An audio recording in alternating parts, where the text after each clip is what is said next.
XRP가 안 움직인다고 답답하셨던 분들 많으시죠? 지금 이걸 알고 계신 분은 정말 소수입니다. 월스트리트와 정부가 앞으로 10개에서 30개 정도의 코인을 직접 선별해서 인프라 자산으로 지정할 거라는 얘기 혹시 들어보셨나요? 저는 XRP가 그 선두에 설 것이라고 단언합니다. 왜냐하면 CME 그룹이 XRP 퓨처스를 상장한 것부터 이미 XRP가 글로벌 금융 시스템의 핵심 인프라로 인정받고 있다는 결정적인 증거거든요. 이제는 우리가 그동안 기다려온 인내의 시간이 보상받을 때가 다가왔다는 겁니다. 지금부터 제가 그 숨겨진 진실들을 하나하나 명확하게 파헤쳐 드리겠습니다. 절대 놓치지 마세요. 왜 XRP가 그토록 중요한 인프라 코인으로 주목받는 걸까요? 핵심만 간단히 말해서 리플은 처음부터 실물 경제의 문제를 해결하는 데 집중해 왔기 때문입니다. CME 그룹은 비트코인, 이더리움, 솔라나 같은 주요 디지털 자산과 함께 XRP 퓨처스를 론칭했는데요. 이는 단순한 상장을 넘어 XRP를 기관 투자자들이 안전하게 거래할 수 있는 금융상품으로 공식 인정했다는 의미입니다. 특히 XRP 퓨처스는 오픈 인터레스트, 즉 미결제 약정 부문에서 업계 선두를 기록하며 그 잠재력을 입증하고 있습니다. 자, 이 데이터가 의미하는 게 뭘까요? 이는 거대 자본들이 XRP를 미래 금융의 필수 구성 요소로 보고 대규모 자금을 투입하고 있다는 강력한 신호라는 거죠. 이러한 기관의 관심은 XRP 레저의 실물자산 토큰화, 즉 RWA 시장에서의 압도적인 성장률에서도 확인할 수 있습니다. 체드 스테인그레이버의 최신 데이터에 따르면 XRP 레저상의 토큰화된 실물자산은 무려 55.4%라는 경이로운 성장률을 기록하며 전체 시장을 선도하고 있습니다. 이는 XRP 레저가 블록체인 기술을 실제 부동산, 주식, 채권 같은 전통 금융자산과 연결하는 데 가장 효율적이고 빠르게 움직이고 있다는 방증입니다. 이더리움이 만화 원숭이 같은 대체 불가능 토큰 실험에 몰두할 때 리플은 월스트리트의 거물들이 실제로 사용할 성인용 금융상품과 인프라를 구축하는 데 매진했다는 거죠. 이 전략이 지금 빛을 발하고 있는 겁니다. 리플의 이러한 성인용 전략의 정점에는 RLUSD가 있습니다.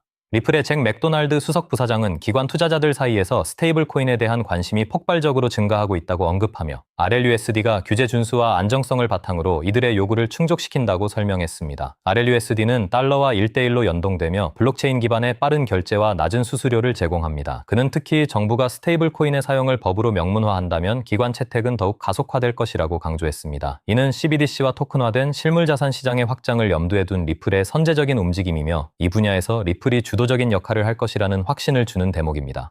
소름 돋는 부분은 이 모든 준비가 지금의 규제 환경 변화와 절묘하게 맞물리고 있다는 겁니다. 규제 환경 변화의 핵심은 바로 클래리티 액트입니다. 상원의원 신시아 룸미스가 주도하는 이 법안은 상원위원회를 양당의 압도적인 지지 속에 통과했습니다. 이제 남은 건 상원 본회의 표결인데요. 룸미스 상원의원은 7월 중 상원 본회의에서 법안이 최종 통과될 것으로 예상하고 있습니다. 이 법안은 디지털 자산 시장에 대한 명확한 규제 가이드라인을 제시하여 기존 금융기관들이 디지털 자산 시장으로 안전하게 진입할 수 있는 길을 열어줄 겁니다. 엘리자베스 워렌 상원의원이 리플을 특정해서 견제하려 했던 것도 역설적으로 리플이 이 클래리티 액트의 가장 큰 수혜자가 될 것임을 간파했기 때문입니다. 즉, 그녀의 공격은 리플의 중요성을 방증하는 강력한 신호였다는 거죠. 이러한 규제 프레임워크와 동시에 7월에 또 하나의 빅 이벤트가 기다리고 있습니다. 바로 텍사스 증권거래소의 소프트 론칭입니다. 7월 2일에서 7월 17일 사이에 첫 발을 내딛는 이 거래소는 디지털 자산 거래를 적극적으로 포용할 것으로 예상됩니다. 여기에 트럼프 전 대통령이 7월 4일 무렵 클래리티 액트에 서명할 가능성까지 더해지면 이 모든 것이 마치 짜여진 각본처럼 움직이는 듯 보입니다. 텍사스 증권거래소는 블랙록, 오난도, 그리고 리플과 같은 주요 플레이어들과의 협력을 통해 디지털 자산 허브로 빠르게 성장할 잠재력을 가지고 있습니다. 2번, 3번 돌려보셔도 좋습니다. 이 모든 동시다발적인 사건들은 단순한 우연이 아니라 새로운 금융 시스템으로의 전환을 알리는 강력한 신호탄이라는 점을 명심해야 합니다.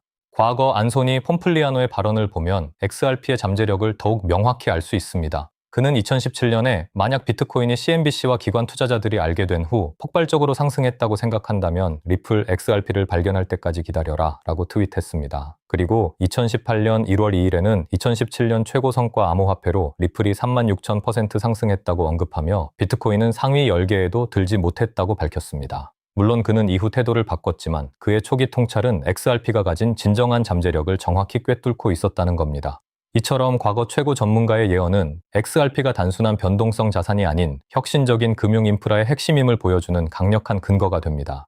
리플은 트럼프 행정부와의 깊은 유대관계를 통해 이러한 제도권 진입을 착실히 준비해왔습니다. 트럼프 전 대통령이 연방준비제도에 암호화폐 및 핀테크 기업의 결제 계좌 및 서비스 접근성 장벽을 3개월 안에 제거하라고 명령한 것은 리플과 같은 혁신 기업들이 전통 금융 시스템에 더욱 쉽게 통합될 수 있도록 길을 터준 것이나 다름없습니다. 이러한 배경 덕분에 리플은 단순한 기술 기업을 넘어 미국 금융 인프라의 주요 파트너로 인식될 수 있었던 겁니다. 소름 돋는 부분은 이러한 정치적, 제도적 지지가 결합되어 XRP가 더욱 강력한 인프라 자산으로 성장할 발판을 마련했다는 점입니다. 월스트리트의 거물들이 이 모든 그림을 보고 투자하고 있다는 점 잊지 마세요. 이 모든 상황을 종합해 볼 때 라울 팔의 3에서 5개 레이어 1 전략이 XRP 홀더들에게 왜 중요한 메시지가 되는지 명확해집니다. 그는 대부분의 부가 시간의 복리 효과를 통해 창출되지만 단기적인 거래는 오히려 기회를 날려버린다고 경고합니다. 디지털 시대의 모든 경제 활동을 지탱할 기반이 되는 코인들을 장기적으로 보유하는 것이 현명하다는 겁니다. XRP는 CME 그룹의 상장 목록에 포함되어 기관 투자자들의 선택을 받고 있으며 실물자산 토큰화 시장에서 압도적인 성과를 내고 있습니다. 이는 XRP가 라울 팔이 말하는 10년 후 개인 제트기를 타고 돌아올 핵심 인프라 코인 목록에 당당히 포함될 자격이 있음을 증명하는 강력한 근거라는 거죠. 핵심만 간단히 말해서 XRP는 이미 기관 투자자들의 선택을 받았고 규제 당국의 명확한 프레임워크 속에서 실물 경제의 디지털화를 이끌고 있습니다. CME 그룹의 XRP 퓨처스 상장과 XRP 레저의 폭발적인 RWA 성장률 그리고 RLUSD를 통한 기관 채택 가속화는 이 모든 흐름이 되돌릴 수 없는 대세임을 보여줍니다. 클래리티 액트의 통과와 텍사스 증권거래소 론칭이라는 7월의 빅 이벤트는 이러한 변화를 더욱 가속화할 것이며 XRP 홀더들에게는 엄청난 기회가 될 겁니다. 2번, 3번 돌려보셔도 좋습니다. 지금 우리가 목격하고 있는 것은 단순한 암호화폐 시장의 움직임이 아니라 글로벌 금융 시스템의 근본적인 재편이라는 거죠. 오늘 영상에서 다룬 핵심만 다시 짚자면 XRP는 월스트리트와 정부가 선별할 미래 금융 인프라 코인의 가장 유력한 후보이며 7월에 예정된 클래리티 액트와 텍사스 증권거래소 론칭은 그 가치를 폭발적으로 끌어올릴 촉매제가 될 겁니다. 이처럼 중요한 소식들 계속해서 받아보고 싶으시면 구독과 좋아요 꼭 눌러주세요. 다음 영상에서 더 깊이 있는 인사이트로 찾아뵙겠습니다.